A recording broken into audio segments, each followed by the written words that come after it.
ඉරානයට නැවතත් පහර දීමට තමන් සලකා බලන බව ඇමරිකානු ජනාධිපති ඩොනල්ඩ් ට්‍රම්ප් පවසා ඇතැයි විදේශ මාධ්‍ය වාර්තා කර තිබෙනවා.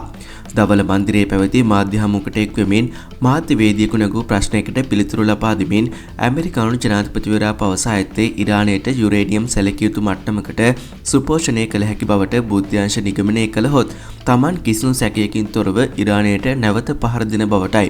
මින් පෙර සතියන්තයේදී ඊශ්‍රායලය සහ ඉරානය අතර ගැටුමට ඇමරිකාව ඍජුව සම්බන්ධ වෙමින් ට්‍රම්ප් ඉරානයේ භූගත න්‍යෂ්ටික මධ්‍යස්ථානවලට බංකර් බාස්ටර් බෝම්බ ප්‍රහාරයක් එල්ල කළා. මේ අතර ඉරාන උත්තරීතර නායක අයතුල්ලා අලි කමීනි පසුගිය අඟහරුවාදා සරන් විරාමයෙන් පසු පළමු දේශනය පවත්වමින් පැවසුවේ ප්‍රහාර වලින් සැලකිය යුතු කිසිවක් අත්පත් කර ගැනීමට ඇමරිකාවට නොහැකි වූ බවටයි.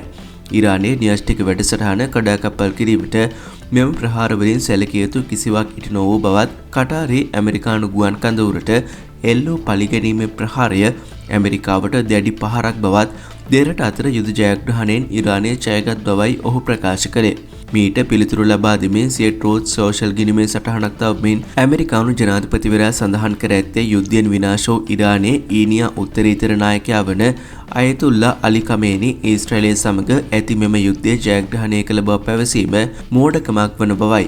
එමෙන්ම කමේනි රැකවරණය ලබන ස්ථානයේ තමන් නිවැරදිව දෙන සිටි නමුත් ඔහුව ඝාතනය කිරීමට තමන් ඉඩ නොදුන් බවත් ඇමරිකානු ජනාධිපතිවරයා සිය සටහනේ සඳහන් කර තිබෙනවා.